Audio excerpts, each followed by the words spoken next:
खून सुक जाता है, पसीना मुक जाता है। खून सुक जाता है, पसीना मुक जाता है। पोते घस जाते हैं ते चर्बी शू करके उड़ जाती है। सौखा नहीं देश का निर्माता मजदूर होना। सो दर्शकों, पंजाब 10 न्यूज़ टीवी पर मैं गुरविंदर सरावा तुहाडा बहुत बहुत स्वागत करता हाँ। साडे लड़ीवार प्रोग्राम कलमां दे काफले अधीन अज असी एक अजिही शख्सियत नाल तुहानू मिलाउण जा रहे हैं, जिन्हां दा पंजाबी काव शायरी खेतर दे विच एक विलखण नाम है। सो तुहाडा बहुता समा ना लैंदे होए उन्हां बारे पहलां थोड़ी जी संखेप जानकारी दे के तुहानू उन्हां दे नाल रूबरू कराउने आ। सो अज असी पहुंच चुके हाँ जिला फरीदकोट दे भोगवस दे पिंड हरीनो विखे, जिथे कि इनकलाबी सफां दे विच गूंजदे नां गुरप्यार हरीनो जी नाल तुहानू रूबरू करावांगे। सो आओ आपां गुरप्यार हरीनो जी का सब तो पहलां साडे प्रोग्राम दे विच निੱਘਾ स्वागत करते हैं और उन्होंने जी आया कहने। सो दर्शकों, तुहाडा बहुता समा ना लैंदे होए आपां गुरप्यार हरीनो जी का प्रोग्राम दे विच स्वागत करते हैं। गुरप्यार जी, तुहाडा साडे प्रोग्राम दे विच बहुत बहुत स्वागत है। धन्यवाद जी। जिवें कि तुहानू पता ही है कि कलमां दे काफले प्रोग्राम दे विच असीं तुहानू रूबरू करवाउंदे रहंदे हां संगीतक हस्तियां दे नाल, शायर हस्तियां दे नाल, ਸਾਹਿਤਕ हस्तियां दे नाल, जिन्हां ने कि अपनी शायरी नाल और अपनियां रचनावां दे नाल पंजाबी माँ बोली की सेवा की और पंजाबीयत नूं देशां विदेशां दे विच पहुँचाया। सो आओ आपां गुरप्यार जी नाल उन्हां दे काव सफ़र बारे, ਸਾਹਿਤਕ सफ़र बारे, उन्हां दे परिवार बारे ते होर गल्लां बातां करदे हां। सो गुरप्यार जी, सब तो पहला मैं तुहानू पुछना चाहांगा कि तुहाडा जन्म कित्थे होया ते तुहाडा जो परिवारक पिछोकड़ है ਉਹਦੇ बारे दसो। मेरा जन्म इत्थे पिंड हरीनो विखे होया सी। साडे जिहड़े पुरखे आ पिंड दे मोढ़ीगढ़ ने। जदों पिंड वसिया सीगा तां पिंड वसाउण वालियां चों मोढ़ी सीगे। बाद च जदों अंग्रेज राज सी ते जेको दा मोर्चा शुरू होया, मेरे परदादा जी सरदार भाग सिंह जी वो मोर्चे 'ਚ जाण वाले पई मुੱਢਲੇ अकालियां चों एक सी। स्वतंत्रता संग्रामी सी, उन्होंने जेलां भी कट्टियां ते उस तो बाद आज़ादी तो बाद भारत की प्रधानमंत्री श्रीमती इंदिरा गांधी वालों सम्मान पत्र दे के उन्होंने सम्मानित भी किया गया सी। उस तो बाद मेरे पापा कामरेड रूप सिंह इनकलाबी नाटक करते रहे, गीत गाते रहे। जो एजुकेशन चलती सी कामरेड की तो उन्होंने पढ़ने का बहुत शौक सीगा। जिहड़े दिनों साडे घर च बिजली का प्रबंध नहीं सी, वो मोमबत्ती की लाइट से भी मैं उन्होंने छोटे होंदे ने 1-1 बजे तक रात को किताबां पढ़ते हुंदे सी। इसे करके साडे घर च ਸਾਹਿਤਕ माहौल होने कारण, किताबां होने कारण ते मेरी इधर नूं रुचि। ਅਸੀਂ ਗੁਰਪਿਆਰ ਹਰੀਨੋ ਜੀ ਦੀਆਂ ਜਿਹੜੀਆਂ ਰਚਨਾਵਾਂ ਨੇ ਤਾਂ ਮੇਰੇ ਸਮੇਤ ਲਗਭਗ ਹਰ ਦੇਖਣ ਵਾਲੇ ਦਰਸ਼ਕ ਨੇ ਉਹਨਾਂ ਨੂੰ ਪੰਜਾਬੀ ਦੇ ਅਖਬਾਰਾਂ, ਇੰਟਰਨੈਟ, ਪ੍ਰਿੰਟ ਔਰ ਇਲੈਕਟ੍ਰੋਨਿਕ ਮੀਡੀਆ ਦੇ ਵਿੱਚ ਉਹਨਾਂ ਨੂੰ ਅਕਸਰ ਹੀ ਕਾਵਿ ਸੰਮੇਲਨਾਂ ਵਿੱਚ ਔਰ ਮੁਸ਼ਾਇਰਿਆਂ ਵਿੱਚ ਵੀ ਸੁਣਦੇ ਰਹਿੰਦੇ ਹਾਂ। ਇਹਨਾਂ ਨੇ ਵੱਖ-ਵੱਖ ਵਿਸ਼ਿਆਂ ਨਾਲ ਸੰਬੰਧਿਤ ਜੋ ਰਚਨਾਵਾਂ ਰਚੀਆਂ ਨੇ ਉਹਨਾਂ ਦੀ ਬਾਬਤ मैं पूछना चाहांगा कि तुहाडे जो लेखन का विशा ਜੋ ਕਾਵਿ ਰਚਨਾ ਦਾ ਵਿਸ਼ੇ ਕਿਹੜੇ ਵਿਸ਼ੇ ਤੁਸੀਂ ਅਕਸਰ ਹੀ ਆਪਣੀਆਂ ਰਚਨਾਵਾਂ ਦੇ ਵਿੱਚ ਵਰਤਦੇ ਹੋ? ਗੁਰਵਿੰਦਰ ਜੀ, ਜਦ ਮੈਂ ਬਹੁਤ ਛੋਟਾ ਸੀ ਤੇ ਘਰ 'ਚ ਮਾਰਕਸਵਾਦ ਤੇ ਰੂਸੀ ਸਾਹਿਤ ਦੇ ਵਿੱਚ ਦੋ ਛੋਟੀਆਂ ਕਿਤਾਬਾਂ ਹੁੰਦੀਆਂ ਸੀਗੀਆਂ। ਉਹਨਾਂ 'ਚੋਂ ਇੱਕ ਤਾਂ ਸੰਤਰਾਮ ਉਦਾਸੀ ਜੀ ਦਾ ਕਾਵਿ ਸੰਗ੍ਰਹਿ ਹੁੰਦਾ ਸੀ, ਉਹਦੇ 'ਚ ਇਨਕਲਾਬੀ ਕਵਿਤਾਵਾਂ ਹੁੰਦੀਆਂ ਸੀ, ਤੇ ਸ਼ਿਵ ਕੁਮਾਰ ਬਟਾਲਵੀ ਦੀਆਂ ਛੋਟੀਆਂ ਜਿਵੇਂ ਮੈਨੂੰ ਮਿਲਾ ਕਰੋ, ਹੋਰ ਕਿਤਾਬਾਂ ਸੀਗੀਆਂ ਛੋਟੇ ਪੰਨੇ ਵਾਲੀਆਂ। ਜਦੋਂ ਪੰਜਾਬੀ ਮੈਂ ਪੜ੍ਹਨੀ ਸ਼ੁਰੂ ਕੀਤੀ ਤਾਂ ਉਹ ਵੱਡੀਆਂ ਕਿਤਾਬਾਂ ਚੱਕ ਕੇ ਪੜ੍ਹਦਾ ਸੀ। ਤੇ ਇੱਕ ਘਰ 'ਚ ਮੈਂ ਬਚਪਨ ਤੋਂ ਇਸ ਘਰ 'ਚ ਜਿੱਥੇ ਆਪਾਂ ਬੈਠੇ ਹੈਗੇ ਹਾਂ, ਮੈਂ ਤੇ ਮੇਰੇ ਮਾਤਾ ਜੀ ਨੇ ਸਾਰੇ ਪਰਿਵਾਰ ਤੋਂ ਜ਼ਿਆਦਾ ਟਾਈਮ ਇਸ ਘਰ 'ਚ ਗੁਜ਼ਾਰਿਆ ਹੈ। ਤੇ ਬਾਹਰ ਮੇਰੀ ਕੋਈ ਫਰੈਂਡ ਸਰਕਲ ਕੋਈ ਨਹੀਂ ਹੁੰਦਾ ਸੀਗਾ। ਤੇ ਮੈਂ ਘਰੇ ਆਉਣਾ ਸਕੂਲ ਦਾ ਕੰਮ ਕਰਕੇ, ਜਾਂ ਤਾਂ ਰੇਡੀਓ ਤੋਂ ਵੀ ਸ਼ੁਰੂ ਤੋਂ ਮੈਨੂੰ ਜਿਹੜਾ ਹੈਗਾ ਗੁਲਾਮ ਅਲੀ ਸਾਹਿਬ ਜੀ ਦੀ ਜਦੋਂ ਗਜ਼ਲ ਆਉਣੀ, ਚੁੱਪਕੇ ਰਾਤ ਦੇ ਨਾਲ ਸੀ ਬਹਾਨਾ ਯਾਦ ਹੈ, ਉਹ ਬਹੁਤ ਪਿਆਰੀ ਲੱਗਦੀ ਸੀਗੀ। ਤੇ ਉਹਨਾਂ ਨੂੰ ਸੁਣਨਾ, ਸ਼ਿਵ ਨੂੰ ਪੜ੍ਹਨਾ, ਉਦਾਸੀ ਜੀ ਨੂੰ ਪੜ੍ਹਨਾ। ਹੋਰ ਰੇਡੀਓ 'ਤੇ ਇਤਰਾਜ਼ ਫਿਲਮ ਦਾ ਗਾਣਾ ਸੀਗਾ ਜਿਹੜਾ ਕਿਸੇ ਨਜ਼ਰ ਤੋਂ ਤੇਰਾ ਇੰਤਜ਼ਾਰ ਆ ਜੀ, ਉਹ ਬੜਾ ਪਿਆਰੇ ਲੱਗਦੇ ਸੀ। ਉਹਦੇ ਨਾਲ ਉਹ ਸੈਡ ਮੂਡ ਦੀਆਂ ਚੀਜ਼ਾਂ ਮੈਨੂੰ ਚੰਗੀਆਂ ਲੱਗਦੀਆਂ ਸੀ।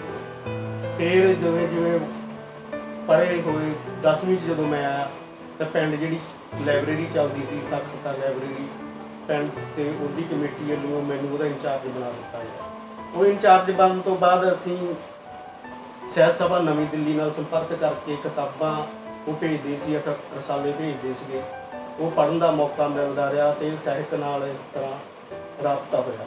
ਉਹਦੇ 'ਚ ਇਹ ਸੀ ਵੀ 2001-2 'ਚ ਮੈਂ BA ਫਸਟ ਈਅਰ 'ਚ ਐਡਮਿਸ਼ਨ ਲਈ ਬਰਜਿੰਦਰਾ ਕਾਲਜ ਵੱਡੇ, ਤੇ ਅਸੀਂ ਚੱਕੀ ਹੁੰਦੀ ਸੀ ਸਾਡੀ, ਰਾਤ ਨੂੰ ਚੱਕੀ ਵੀ ਚਲਾਉਣੀ, ਸੁਬਾਹ ਕਾਲਜ ਜਾਣਾ। ਤੇ ਚੱਕੀ ਚਲਾਉਂਦੇ ਤੇ ਰਾਤ ਨੂੰ ਨੀਂਦ ਆ ਜਾਂਦੀ ਸੀ। ਤੇ ਉਹ ਜਿਹੜੇ ਘਰ 'ਚ ਚੱਕੀ ਸੀ ਉਹ ਬਾਈ ਜੀ ਗਾਣੇ ਲਿਖਦੇ ਸੀਗੇ, ਤੇ ਉਹ ਮੈਨੂੰ ਕਹਿੰਦੇ ਵੀ ਨਾ ਤੂੰ ਗਾਣੇ ਲਿਖਿਆ ਕਰ, ਉਹਦੇ ਨਾਲ ਤੁਹਾਨੂੰ ਨੀਂਦ ਨਹੀਂ ਆਇਆ ਕਰੇਗੀ।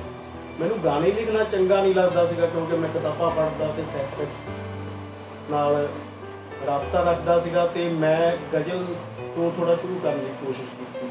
ਗਜ਼ਲ ਵੀ ਉਹ ਬਹਿਰ 'ਚ ਨਹੀਂ ਸੀ, ਉਹ ਵੱਖਰੀ ਗੱਲ ਆ। ਤੇ ਫਿਰ ਚਲੋ ਉਹ ਸਫ਼ਰ ਸ਼ੁਰੂ ਹੋਇਆ ਤੇ ਉਹ ਅੱਜ ਤੱਕ ਜਾਰੀ ਹੈ। ਹਾਂਜੀ, ਜੋ ਇਹਨਾਂ ਨੇ ਬਚਪਨ ਦੇ ਵਿੱਚ ਸਫ਼ਰ ਸ਼ੁਰੂ ਕੀਤਾ ਅੱਜ ਤੱਕ ਜਾਰੀ ਹੈ। ਹਰੀਨੋ ਸਾਹਿਬ, ਜਿਹੜੀ ਅਗਲੀ ਗੱਲ ਮੈਂ ਤੁਹਾਨੂੰ ਪੁੱਛਣਾ ਚਾਹਣਾ ਕਿ ਸਾਹਿਤ ਦੀਆਂ ਅਲੱਗ-ਅਲੱਗ ਵਿਧਾਵਾਂ ਨੇ, ਜਿਵੇਂ ਨਾਵਲ, ਕਹਾਣੀ, ਔਰ ਇਹ ਤੋਂ ਇਲਾਵਾ ਹੋਰ ਵੀ ਕਈ ਬਣ ਗਈਆਂ, ਤੇ ਤੁਸੀਂ ਸਿਰਫ ਕਾਵਿ ਨੂੰ ਹੀ ਚੁਣਿਆ ਜਾਂ ਤੁਸੀਂ ਕੋਈ ਹੋਰ ਵੀ ਵਿਧਾ ਦੇ ਵਿੱਚ ਆਪਣੀ ਜਿਹੜੀ ਸਾਹਿਤ ਰਚਨਾ ਕਰਦੇ ਹੋ? ਮੈਂ ਜ਼ਿਆਦਾਤਰ ਨਜ਼ਮ ਲਿਖਣ ਦੀ ਕੋਸ਼ਿਸ਼ ਕਰਦਾ। ਨਜ਼ਮ ਲਿਖਣੀ ਮੈਨੂੰ ਬਹੁਤ ਚੰਗੀ ਲੱਗਦੀ ਆ, ਕਿਉਂਕਿ ਜਿਹੜੀ ਵਿਸ਼ਵ ਪ੍ਰਮਾਣਿਤ ਹੈਗੀ ਆ ਵਿਧਾ ਸਾਹਿਤ ਦੀ, ਉਹ ਜਾਂ ਤਾਂ ਵਾਰਤਕ ਨੂੰ ਕਹਿ ਸਕਦੇ ਆ ਤੁਸੀਂ, ਤੇ ਜਾਂ ਜਿਹੜੀ ਨਜ਼ਮ ਹੁੰਦੀ ਆ। ਹੁਣ ਰੂਸੀ ਸਾਹਿਤ ਦਾ ਜਿਹੜੀ ਖੁੱਲ੍ਹੀ ਕਵਿਤਾ ਹੈਗੀ ਆ ਉਹ ਵਿਸ਼ਵ ਪੱਧਰ 'ਤੇ ਮਸ਼ਹੂਰ ਆ। ਨਾਜ਼ਮ ਹਿਕਮਤ ਪੜ੍ਹ ਲਓ, ਪਾਬਦੋ ਨਰੂਦਾ ਜੀ ਨੂੰ ਪੜ੍ਹ ਲਓ, ਤੁਸੀਂ ਆਸਾਨੀ ਨਾਲ ਪੜ੍ਹ ਸਕਦੇ ਹੋ। ਪਰ ਸਾਡੇ ਇੱਕ ਪੰਜਾਬੀ ਵਾਲਿਆਂ ਨੇ ਗਜ਼ਲ ਨੂੰ ਬਹੁਤ ਹੀ ਵੱਡੀ ਚੀਜ਼ ਬਣਾ ਕੇ ਪੇਸ਼ ਕਰਨ ਦੀ ਕੋਸ਼ਿਸ਼ ਕੀਤੀ ਜਾਂਦੀ ਹੈ ਪੰਜਾਬੀ ਸਾਹਿਤ 'ਚ, ਵੀ ਗਜ਼ਲ ਹੀ ਸਭ ਕੁਝ ਹੈ ਸਾਹਿਤ 'ਚ ਤੇ ਹੋਰ ਕੁਝ ਹੀ ਨਹੀਂ ਹੈ, ਜਿਹੜਾ ਕਿ ਇੱਕ ਬਹੁਤ ਗਲਤ ਧਾਰਨਾ। ਮੈਂ ਕਹਿੰਦਾ ਹੁੰਦਾ ਵੀ ਚਲੋ ਮੰਨ ਲਿਆ ਵੀ ਗਜ਼ਲ ਸਾਹਿਤ ਦੀ ਸਭ ਤੋਂ ਵਧੀਆ ਸਿਨਫ ਤੇ ਸਭ ਤੋਂ ਉੱਤਮ ਸਿਨਫ ਹੈ, ਪਰ ਤੁਸੀਂ ਮੈਨੂੰ ਕਿਸੇ ਵੀ ਗਜ਼ਲ ਦਾ ਕਿਸੇ ਹੋਰ ਭਾਸ਼ਾ 'ਚ ਉਰਦੂ ਤੋਂ ਬਿਨਾਂ, ਹਿੰਦੀ ਤੋਂ ਬਿਨਾਂ ਪੰਜਾਬੀ ਦੀ ਗਜ਼ਲ ਦਾ ਤਰਜਮਾ ਕਰਕੇ ਦਿਖਾ ਦਿਓ ਵੀ ਉਹਦੀ ਲੈ ਉਸੇ ਲੈ 'ਚ ਉਹ ਜਾਂਦੀ ਰਹੂਗੀ ਕਿਸੇ ਹੋਰ ਭਾਸ਼ਾ 'ਚ, ਤਾਂ ਉਹਨੂੰ ਮੰਨਿਆ ਜਾ ਸਕਦਾ ਵੀ ਸਭ ਤੋਂ ਉੱਤਮ ਹੁੰਦੀ ਹੈ। ਮੈਂ ਗਜ਼ਲ ਲਿਖਣ ਦੀ ਵੀ ਕੋਸ਼ਿਸ਼ ਕਰਦਾ ਹੈਗਾ, ਪਰ ਮੈਂ ਨਜ਼ਮ ਜ਼ਿਆਦਾ ਲਿਖਦਾ। ਵਾਰਤਕ ਦੇ ਰੂਪ 'ਚ ਜਦੋਂ ਕੋਈ ਗੱਲ ਕਹਿਣੀ ਹੁੰਦੀ ਆ, ਗੱਲ ਇਹ ਹੁੰਦੀ ਆ, ਮੈਂ ਮੰਨਦਾ ਵੀ ਮੈਂ ਜਿਹੜੀ ਮੇਰੀ ਲਿਖਣੀ ਹੈਗੀ ਆ ਉਹ ਜਿਹਨੂੰ ਕਹਿੰਦੇ ਵੀ ਆਮਦ ਵਾਲੀ ਜਾਂ ਕੋਈ ਚੀਜ਼ ਪਿੰਚ ਕਰਦੀ ਆ ਬੰਦੇ ਨੂੰ, ਕੋਈ ਚੀਜ਼ ਦੁਖੀ ਕਰਦੀ ਆ, ਉਦੋਂ ਮੈਂ ਉਹ ਚੀਜ਼ ਨੂੰ, ਜਿਹੜੀ ਚੀਜ਼ ਮੈਨੂੰ ਦੁਖੀ ਕਰਦੀ ਆ, ਉਹਨੂੰ ਆਪਦੇ ਸ਼ਬਦਾਂ 'ਚ ਵਿਅਕਤ ਕਰਨ ਦੀ ਕੋਸ਼ਿਸ਼ ਕਰਦਾ। ਗਜ਼ਲ ਜੇ ਤਾਂ ਇੱਕ ਸ਼ੇਰ 'ਚ ਤੁਸੀਂ ਆਪਦੇ ਦੁੱਖ ਨੂੰ ਬਿਆਨ ਕਰਕੇ ਖ਼ਤਮ ਕਰ ਦਿੰਦੇ ਹੋ। ਨਜ਼ਮ ਵਾਰਤਕ 'ਚ ਲੰਮਾ ਵੀ ਹੋ ਸਕਦਾ। ਮੈਂ ਆਪਦੇ ਪੁਰਖਿਆਂ ਦੀ ਸ਼ਾਇਦ ਜੇ ਕੋਸ਼ਿਸ਼ ਕਰੂੰਗਾ ਜ਼ਿੰਦਗੀ 'ਚ ਮੋੜੀ ਗੱਡ ਨਾਂ ਦਾ ਨਾਵਲ ਵੀ ਲਿਖਣ ਦੀ ਕੋਸ਼ਿਸ਼ ਕਰੂੰਗਾ। ਬਹੁਤ ਸਾਰਾ ਮੈਟਰ ਮੇਰੇ ਦਿਮਾਗ 'ਚ ਹੈ ਤੇ ਨਜ਼ਮ ਮੈਨੂੰ ਸਭ ਤੋਂ ਵਧੀਆ ਲੱਗਦੀ। ਗੁਰਪਿਆਰ ਜੀ, ਅਗਲੀ ਗੱਲ ਜਿਹੜੀ ਮੈਂ ਤੁਹਾਡੇ ਤੋਂ ਪੁੱਛਣਾ ਚਾਹਣਾ ਕਿ ਜਿਵੇਂ ਹਰ ਖੇਤਰ ਦੇ ਵਿੱਚ ਕਿਸੇ ਪ੍ਰੋਫੈਸ਼ਨ ਦੇ ਵਿੱਚ ਪੱਕੇ ਪੈਰੀ ਹੋਣ ਲਈ ਜਾਂ ਉਹਦੀਆਂ ਬਰੀਕੀਆਂ ਸਿੱਖਣ ਲਈ ਆਪਾਂ ਉਸਤਾਦ ਧਾਰਦੇ ਹਾਂ, ਕੀ ਤੁਸੀਂ ਵੀ ਇਸ ਖੇਤਰ ਦੇ ਵਿੱਚ ਕੋਈ ਉਸਤਾਦ ਧਾਰਿਆ? ਤਾਂ ਇਹਦੇ ਬਾਰੇ ਸਾਡੇ ਦਰਸ਼ਕਾਂ ਨੂੰ ਜ਼ਰੂਰ ਦੱਸੋ। ਗੁਰਵਿੰਦਰ ਜੀ, ਮੇਰਾ ਇੱਕ ਸ਼ੇਰ ਆ ਕਿ ਮੈਂ ਕਿੰਝ ਜਾਣਦਾ ਖੁਦ ਨੂੰ, ਮੇਰੇ ਨਾਲ ਕੋਈ ਘਰ ਸੀ ਸੀਸਾ। ਤੇ ਅਸਲ 'ਚ ਜਿਹੜਾ ਚੀਜ਼ਾਂ ਬੰਦੇ ਨੂੰ ਸਮਾਂ ਸਿਖਾਉਂਦਾ ਹੈਗਾ, ਹਾਲਾਤ ਸਿਖਾਉਂਦੇ ਆ। ਹਾਲਾਤ ਤੋਂ ਵੱਡਾ ਕੋਈ ਗੁਰੂ ਨਹੀਂ ਹੁੰਦਾ ਗਾ। ਬਾਕੀ ਥੋੜ੍ਹੇ ਕੁਝ ਟਾਈਮ ਪਹਿਲਾਂ ਮੈਂ ਵਿਜੇ ਵਿਵੇਕ ਸਾਹਿਬ ਦੀ ਇੰਟਰਵਿਊ ਸੁਣ ਰਿਹਾ ਸੀ। ਉਹਨਾਂ ਤੋਂ ਇਹ ਸਵਾਲ ਪੁੱਛਿਆ ਗਿਆ ਵੀ ਗੁਰੂ ਚੇਲਾ ਜਿਹੜਾ ਪ੍ਰਥਾ, ਉਹ ਕਹਿੰਦੇ ਵੀ ਦੇਖੋ ਅੱਜ ਕੱਲ੍ਹ ਨਾ ਤਾਂ ਕਿਸੇ ਚੇਲੇ ਕੋਲੇ ਟਾਈਮ ਹੈਗਾ ਤੇ ਨਾ ਗੁਰੂ ਕੋਲੇ ਇੰਨਾ ਵੀ ਬੰਦਾ ਉੱਥੇ ਜਾਊਗਾ ਬੈਠ ਕੇ ਸਿੱਖੂਗਾ। ਵੀ ਉਹ ਕਹਿੰਦੇ ਵੀ ਤੁਸੀਂ ਵਧੀਆ ਪੜ੍ਹੋ, ਵਧੀਆ ਸੁਣੋ, ਵਧੀਆ ਦੇਖੋ। ਤੁਸੀਂ ਕਿਤਾਬ, ਹਾਲਾਤ ਤੁਹਾਡੇ ਸਭ ਤੋਂ, ਹਾਲਾਤ ਜਿਹੜੇ ਤਰ੍ਹਾਂ ਦੀ ਮੈਂ ਨਜ਼ਮ ਲਿਖਦਾ ਹੈਗਾ ਉਹ ਹਾਲਾਤਾਂ 'ਚੋਂ ਪੈਦਾ ਹੁੰਦੀ ਹੈਗੀ ਆ। ਤੇ ਉਹ ਗੱਲ ਕਹਿਣ ਦਾ ਇੱਕ ਜ਼ਰੀਆ ਹੁੰਦਾ। ਮੈਂ ਕਹਿੰਦਾ ਵੀ ਹਰੇਕ ਬੰਦੇ ਨਾਲ ਦੁਖਾਂਤ ਵਾਪਰਦੇ ਹੈਗੇ ਆ ਜ਼ਿੰਦਗੀ 'ਚ, ਜਿਹੜੇ ਸਮਾਜ 'ਚ ਅਸੀਂ ਰਹਿੰਦੇ ਹੈਗੇ ਆ। ਆਮ ਬੰਦੇ ਤੇ ਇੱਕ ਲੇਖਕ 'ਚ ਫਰਕ ਸਿਰਫ ਇੰਨਾ ਹੁੰਦਾ ਵੀ ਲੇਖਕ ਆਪਦੇ ਨਾਲ ਵਾਪਰੇ ਦੁਖਾਂਤ ਨੂੰ ਕਾਗਜ਼ ਦੀ ਹਿੱਕ ਤੇ ਉਤਾਰ ਕੇ ਸਮਾਜ ਦਾ ਦੁਖਾਂਤ ਬਣਾਉਣ ਦੀ ਜਾਂ ਸਮਾਜ ਨੂੰ ਦੁਖਾਂਤ ਦਿਖਾਉਣ ਦੀ ਕੋਸ਼ਿਸ਼ ਕਰਦਾ ਹੈ। ਤੇ ਇਸੇ ਕਰਕੇ ਜਿਹੜਾ ਉਹ ਦੁਖਾਂਤ ਆ ਜਾਂ ਹਾਲਾਤ ਹੁੰਦੇ ਆ, ਮੈਨੂੰ ਲੱਗਦਾ ਉਹ ਸਭ ਤੋਂ ਵੱਡੇ ਗੁਰੂ ਹੁੰਦੇ ਆ। ਤੇ ਨਾ ਹੀ ਤਾਂ ਵੀ ਐਵੇਂ ਕਹੀਏ ਮੈਂ ਪ੍ਰਭਾਵਿਤ ਹਾਂ ਜਿਨ੍ਹਾਂ ਤੋਂ, ਮੈਂ ਕਿਸੇ ਵੀ ਕਿਸੇ ਪਰਸਨਲ ਬੰਦੇ ਤੋਂ ਪ੍ਰਭਾਵਿਤ ਨਹੀਂ। ਚੰਗਾ ਜੋ ਵੀ ਲਿਖਦਾ ਆਪਾਂ ਉਹਦੀ ਸਲੋਤਾ ਕਰੀਦੀ ਆ, ਉਹ ਤੋਂ ਕੁਝ ਸਿੱਖਣ ਦੀ ਕੋਸ਼ਿਸ਼ ਕਰੀਦੀ ਆ। ਜਦੋਂ ਮੈਂ ਸ਼ੁਰੂ 'ਚ ਲਾਇਬ੍ਰੇਰੀ ਦਾ ਸੰਚਾਲਨ ਸ਼ੁਰੂ ਕੀਤਾ, ਮੇਰੇ ਪਿੰਡ ਦੀ ਬਾਈ ਜੀ ਸੀ ਦਲਜੀਤ ਸਿੰਘ ਜੀ, ਬਹੁਤ ਨਾਟਕ ਪੜ੍ਹਦੇ ਸੀ, ਗਜ਼ਲ ਲਿਖਦੇ ਸੀ। ਗਜ਼ਲ 'ਚ ਸੀਗੇ ਉਹਨਾਂ ਦੇ ਇੱਥੇ ਰੁਪਿੰਦਰ ਮਾਨ ਪ੍ਰੋਫੈਸਰ ਸਾਹਿਬ ਹੁੰਦੇ ਸੀਗੇ ਬਰਜਿੰਦਰਾ ਕਾਲਜ, ਉਹਨਾਂ ਤੋਂ ਸਿੱਖੇ ਹੋਏ ਸੀਗੇ।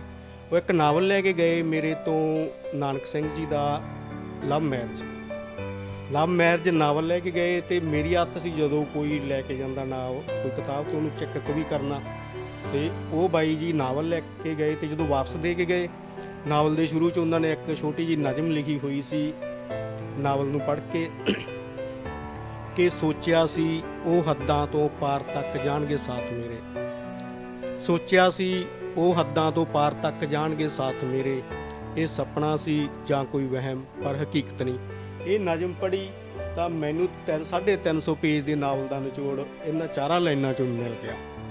ਤੇ ਮੈਨੂੰ ਬੜਾ ਵਧੀਆ ਲੱਗਾ ਵੀ ਦੇਖੋ ਕੁੱਜੇ 'ਚ ਸਮੁੰਦਰ ਪਰੋਣ ਵਾਲੀ ਕਲਾ ਬੰਦੇ 'ਚ। ਫਿਰ ਸੁਖਵਿੰਦਰ ਅਮਰਤ ਜੀ ਦੀ ਮੈਂ ਇੱਕ ਕਿਤਾਬ ਪੜ੍ਹ ਰਿਹਾ ਸੀ, ਉਹਨਾਂ ਦੀ ਇੱਕ ਛੋਟੀ ਨਜ਼ਮ ਸੀ ਮੁਹੱਬਤ।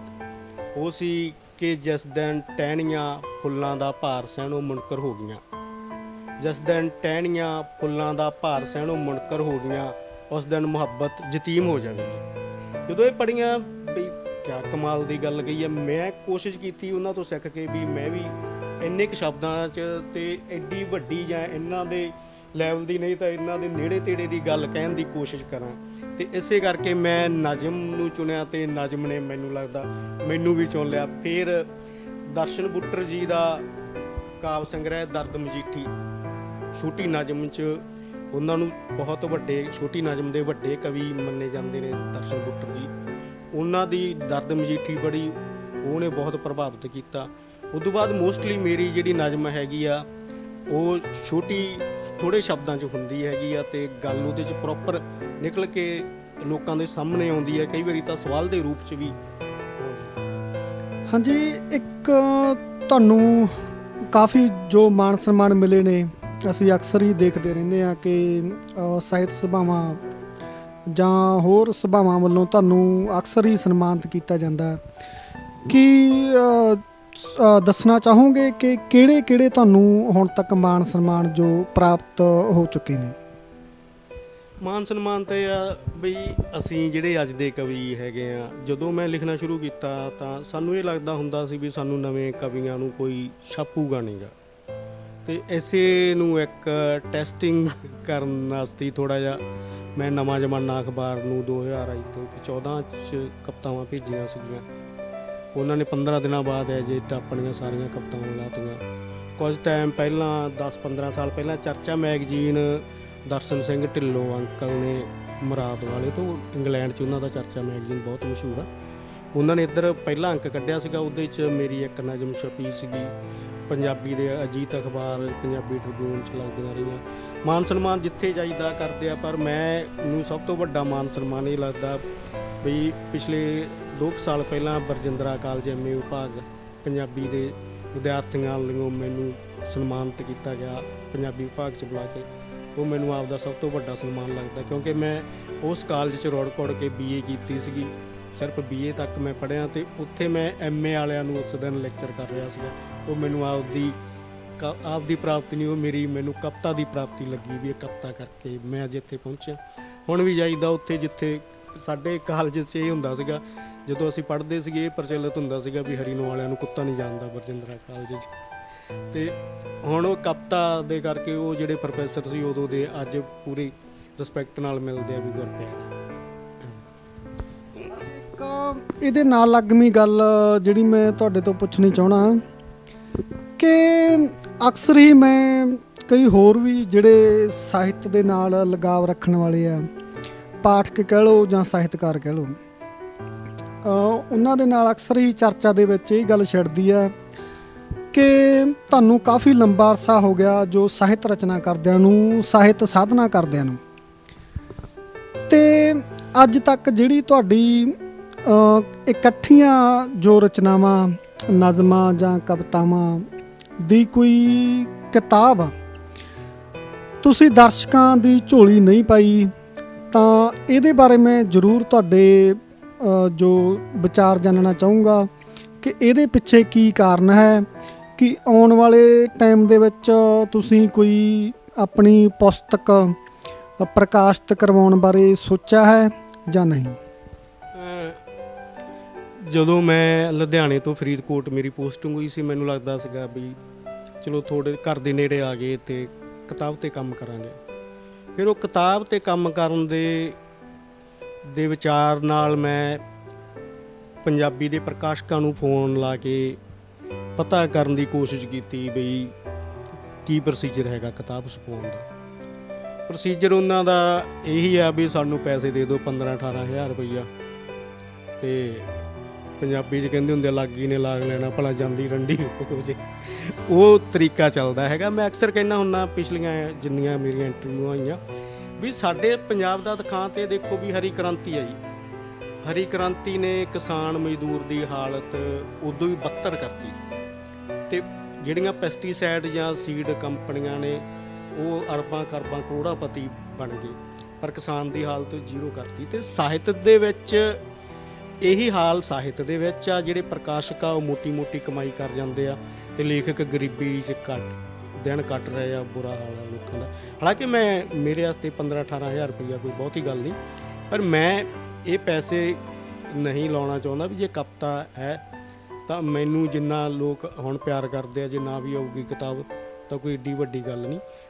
ਅਗਲੇ ਭਵਿੱਖ 'ਚ ਜੇ ਕਦੇ ਟਾਈਮ ਲੱਗਾ ਜ਼ਿੰਦਗੀ ਦੀਆਂ ਕੋਈ ਜ਼ਿੰਮੇਵਾਰੀਆਂ ਜੋ ਥੋੜ੍ਹੇ ਹੋਏ ਸੁਰਖਰੂ ਤਾਂ ਕਿਤਾਬ ਵੀ ਕਰਨ ਦੀ ਕੋਸ਼ਿਸ਼ ਕਰਾਂਗੇ। ਹਾਂਜੀ ਦਰਸ਼ਕੋ, ਮੈਂ ਦੱਸਣਾ ਚਾਹੁੰਦਾ ਕਿ ਭਾਵੇਂ ਕਿ ਇਹਨਾਂ ਦੀ ਕੋਈ ਕਿਤਾਬ ਜਿਹੜੀ ਪ੍ਰਕਾਸ਼ਿਤ ਨਹੀਂ ਹੋਈ, ਪਰ ਮੇਰੇ ਤਜਰਬੇ ਅਨੁਸਾਰ ਗੁਰਪਿਆਰ ਹਰੀਨੋ ਉਹਨਾਂ ਲੇਖਕਾਵਾਂ ਤੋਂ ਵੱਧ ਪੜ੍ਹਿਆ ਅਤੇ ਸੁਣਿਆ ਜਾਣ ਵਾਲਾ ਸ਼ਾਇਰ ਹੈ ਜਿਨ੍ਹਾਂ ਦੀਆਂ ਕਈ ਕਿਤਾਬਾਂ ਆਈਆਂ, ਕਿਉਂਕਿ ਇੰਟਰਨੈਟ ਉੱਪਰ ਔਰ ਪ੍ਰਿੰਟ ਔਰ ਇਲੈਕਟ੍ਰੋਨਿਕ ਮੀਡੀਆ ਉੱਪਰ ਆਪਾਂ ਅਕਸਰ ਹੀ ਇਹਨਾਂ ਦੀਆਂ ਰਚਨਾਵਾਂ ਪੜ੍ਹਦੇ ਹਾਂ, ਅਤੇ ਇਹਨਾਂ ਨੂੰ ਆਪਾਂ ਸਾਹਿਤਕ ਸਮਾਗਮਾਂ ਦੇ ਵਿੱਚ, ਮੁਸ਼ਾਇਰਿਆਂ ਦੇ ਵਿੱਚ ਅਕਸਰ ਹੀ ਸੁਣਦੇ ਹਾਂ। ਤਾਂ ਅਗਲੀ ਗੱਲ ਜਿਹੜੀ ਮੈਂ ਤੁਹਾਡੇ ਤੋਂ ਪੁੱਛਣੀ ਚਾਹੁੰਦਾ ਕਿ ਜਿੱਦਾਂ ਤੁਸੀਂ ਹੁਣੇ ਪੋਸਟਿੰਗ ਦੀ ਗੱਲ ਕੀਤੀ, ਤਾਂ ਸਾਡੇ ਦਰਸ਼ਕ ਵੀ ਜਾਣਨਾ ਚਾਹੁਣਗੇ ਕਿ ਤੁਸੀਂ ਸਾਹਿਤ ਸਿਰਜਣਾ ਤੋਂ ਇਲਾਵਾ ਤੁਹਾਡਾ ਜਿਹੜਾ ਪ੍ਰੋਫੈਸ਼ਨ ਹੈ ਉਹ ਕੀ ਹੈ? ਮੈਂ ਖੇਤੀਬਾੜੀ ਯੂਨੀਵਰਸਿਟੀ 'ਚ ਸੀਨੀਅਰ ਸਹਾਇਕ ਵਜੋਂ ਕੰਮ ਕਰਦਾ ਫਰੀਦਕੋਟ ਦਫ਼ਤਰ 'ਚ। 2009 'ਚ ਮੈਂ ਰੈਗੂਲਰ ਪੋਸਟ 'ਤੇ ਐਜ ਏ ਕਲਰਕ ਭਰਤੀ ਹੋਇਆ ਸੀ। ਰੋਪੜ ਮੇਰੀ ਪਹਿਲੀ ਪੋਸਟ। ਅਖੀਰ ਵਿੱਚ ਤੁਸੀਂ ਸਾਡੇ ਦਰਸ਼ਕਾਂ ਨੂੰ ਕੁਝ ਕਹਿਣਾ ਚਾਹੋ ਜਾਂ ਕੋਈ ਸੁਨੇਹਾ ਦੇਣਾ ਚਾਹੋ ਤਾਂ ਅਸੀਂ ਤੁਹਾਡੇ ਬਹੁਤ ਮਸ਼ਕੂਰ ਹੋਵਾਂਗੇ। ਸੁਨੇਹਾ ਦੇਣ ਜੋਗਾ ਤਾਂ ਮੈਂ ਹਾਲੇ ਹੈ ਨਹੀਂ, ਪਰ ਇੰਨਾ ਹਰੇਕ ਪਾਠਕ ਸਰੋਤੇ ਨੂੰ ਮੈਂ ਜ਼ਰੂਰ ਕਹੂੰਗਾ ਵੀ ਸਾਹਿਤ ਨਾਲ ਜੁੜੋ। ਸਾਹਿਤ ਨਾਲ ਜੁੜ ਕੇ ਇਕੱਲਾ ਕਿਤਾਬਾਂ ਨੂੰ ਪੜ੍ਹੋ ਨਾ, ਉਹਨਾਂ ਨੂੰ ਘੋਖੋ ਵੀ ਜਿਹੜਾ ਇੱਕ ਲੇਖਕ ਨੇ ਲਿਖਿਆ ਉਹ ਕਿੰਨਾ ਕੁ ਸੱਚ ਤੇ ਸਹੀ ਹੈਗਾ ਤੇ ਕਿੰਨੀ ਕੁ ਉਹ ਜਿਹੜੀ ਹੈਗੀ ਆ ਸਮਾਜ ਦੇ ਪੱਖ ਦੀ ਗੱਲ ਕਰਦਾ ਹੈਗਾ। ਕਿਉਂਕਿ ਅੱਜ ਕੱਲ੍ਹ ਸਾਹਿਤ ਦੇ ਨਾਂ 'ਤੇ ਵੀ ਬਹੁਤ ਕੁਝ ਆ ਰਿਹਾ। ਹਰੇਕ ਵਿਚਾਰਧਾਰਾ ਆਪਦੇ ਆਪ ਨੂੰ ਜਿਹੜੀ ਹੈਗੀ ਆ ਸਰਵੋਤਮ ਦਿਖਾਉਣ ਦੀ ਕੋਸ਼ਿਸ਼ ਕਰ ਰਹੀ ਹੈਗੀ ਆ, ਅਤੇ ਜਿਹੜਾ ਇੱਕ ਬਹੁਤ ਹੀ ਮੰਦਭਾਗੀ ਗੱਲ ਆ ਸਾਹਿਤ ਦੇ ਰੂਪ ਵਿੱਚ ਵੀ ਇਹ ਆ ਰਿਹਾ। ਪਹਿਲਾਂ ਤਾਂ ਇਲੈਕਟ੍ਰੋਨਿਕ ਮੀਡੀਆ 'ਤੇ ਹੀ ਅਜਿਹੀਆਂ ਜਿਹੜੀਆਂ ਹੈਗੀਆਂ ਸ਼ਕਤੀਆਂ ਦਾ ਕਬਜ਼ਾ ਸੀ, ਹੁਣ ਉਹ ਸਾਹਿਤ ਦੇ ਰੂਪ ਵਿੱਚ ਵੀ ਆਉਣ ਦੀ ਕੋਸ਼ਿਸ਼ ਕਰ ਰਹੇ ਆ। ਕਿਤਾਬਾਂ ਪੜ੍ਹੋ, ਪੜ੍ਹਨ ਦੇ ਨਾਲ ਉਹਨੂੰ ਕੋਖੋ ਵੀ ਜਿਹੜੀ ਚੀਜ਼ ਕਹੀ ਹੈਗੀ ਆ ਕਿਸੇ ਲੇਖਕ ਨੇ ਉਹ ਕਿੱਡੀ ਕੁ ਸੱਚਾਈ ਨੂੰ ਪੇਸ਼ ਕਰਦੀ ਹੈਗੀ ਆ, ਅਸੀਂ ਉਹਨੂੰ ਕਿਹੜੇ ਢੰਗ ਨਾਲ ਲੈਣਾ ਹੈਗਾ। ਅਤੇ ਅੰਤ 'ਚ ਸਾਰੀ ਟੀਮ ਦਾ, ਤੁਹਾਡੀ ਪੰਜਾਬ 10 ਨਿਊਜ਼ ਦੇ ਸਾਰੇ ਦੋਸਤਾਂ ਦਾ, ਤੁਹਾਡਾ ਗੁਰਵਿੰਦਰ ਜੀ ਬਾਈ ਜੀ ਦਾ ਅਤੇ ਸਮੂਹ ਟੀਮ ਦਾ ਬਹੁਤ ਬਹੁਤ ਧੰਨਵਾਦ।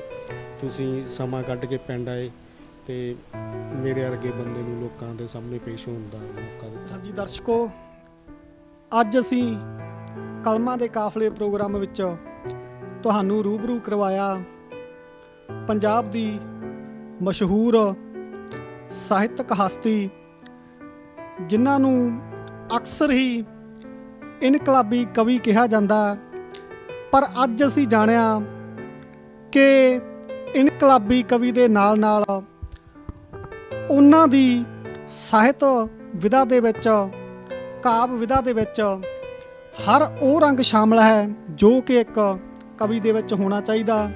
ਸੋ ਪੰਜਾਬ 10 ਨਿਊਜ਼ ਟੀਵੀ ਦੀ ਸਮੁੱਚੀ ਟੀਮ ਗੁਰਪਿਆਰ ਹਰੀਨੌ ਜੀ ਦਾ ਤਹਿ ਦਿਲੋਂ ਧੰਨਵਾਦ ਕਰਦੀ ਹੈ ਕਿ ਉਹਨਾਂ ਨੇ ਆਪਣੇ ਕੀਮਤੀ ਸਮੇਂ ਦੇ ਵਿੱਚੋਂ ਸਮਾਂ ਕੱਢ ਕੇ ਦਰਸ਼ਕਾਂ ਦੇ ਰੂਬਰੂ ਹੋਏ। ਸੋ ਦਰਸ਼ਕੋ, ਮਿਲਦੇ ਹਾਂ ਅਗਲੇ ਪ੍ਰੋਗਰਾਮ ਵਿੱਚ ਕਿਸੇ ਹੋਰ ਸਾਹਿਤਕ ਹਸਤੀ ਦੇ ਨਾਲ। ਸੋ ਤਦ ਤੱਕ ਲਈ ਸਮੁੱਚੀ ਟੀਮ ਨੂੰ ਦਿਓ ਆਗਿਆ। ਧੰਨਵਾਦ।